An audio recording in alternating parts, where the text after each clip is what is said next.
平安，欢迎收听迦南之声，我是刘英叶牧师。2月19日，上帝的指纹回应。今天我们要读的经文记载在以斯帖记8章3到8节。我们要读的 RPG 祷告的金句记载在箴言13章6节。正义维护无辜，邪恶使罪人倾覆。2019年从台大退休的张文亮教授，他分享到自己遇到一位好老师的经验。那时他还在中原大学上课，可是他听闻台大教授很有名的一位教授，所以他报了一堆的问题去找老师。没想到他得到的回应却是老师这样说：你的问题我全部都答不出来，但我可不可以陪你4年一起找答案呢？就这样张文亮教授当时候从中原大学每个礼拜4就坐车到台大附近的宾果寺一起吃冰，一起请教老师。有一天这个教授呢邀请张文亮一起到台大，因为他上一个课，请他一起来上。哇，真的是没想到这个张文亮教授看到那一天老师在团契里面的分享，他本来不想进去，因为他自己穿中原的衣服，他觉得他就是不想进去，但老师非常的坚持。他自己回忆说，我永远记得那一天，虽然我看不到上帝，但我在老师身上开始经历到上帝。张文亮教授很感恩的说，那一天一心想离开的张文亮不断的婉拒老师的邀请，没想到老师竟然对他说，你走我就走，你留我就留。张文亮不解为什么老师如此的执着。后来老师再说了一句，我对团契活动的演讲是一次的承诺，但我和你一起寻找答案4年是我对上帝的承诺。于是这样子，张文亮教授后来也成为台大的教授。我们知道的其实关键就在于这4年，那4年内有一个老师无条件的陪伴帮助他，以至于如今他能够成为一个好老师也退休了，持续用文字事工在影响许多的人。今天我们的经文也要来看，应该是一个好老师我们有没有过经验，就是我可能只有1次讲话的经验，但我就要把它讲好，因为我一个事情我要诉请愿，我必须要在这一次当中我好好讲，然后这个请求我要得到一个正面的回应。在以斯帖里面我们应该可以猜到这个人应该是以斯帖。他在很难得的机会就是他每次讲话要很关键，因为他要去主动去见王，是冒生命的危险。唯有王向以斯帖伸出金杖，以斯帖才有机会讲那他怎么讲呢？今天我们经文就要来看从昨天的知道这个转换哈曼的所有的这个资产都转换到给以斯帖，而以斯帖也委派了末底改。而过了一段时间，我们从经文应该可以知道说今天经文一开始说，后来以斯帖又伏伏在王前，哭着哀求王，请王制止亚甲人哈曼要灭绝犹太人的阴谋。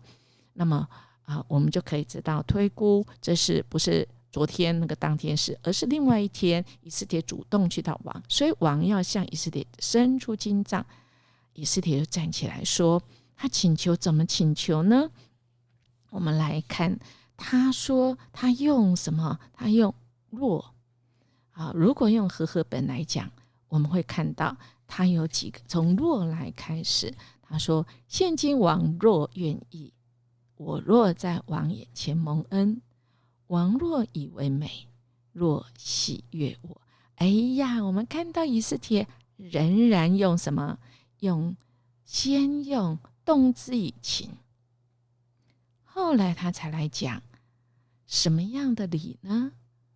才诉诸于理啊。他根据怎么样讲？他说：“我何忍啊？何忍啊？我哪里忍心啊？我哪里忍心看到我的同胞？我怎能忍心看我的同胞被灭绝？我怎能忍心看着我的亲属被杀害呢？”哎呀，亚哈水鲁王听进去了啊，他就对王后说，跟末底改说啊，就这样去办啊。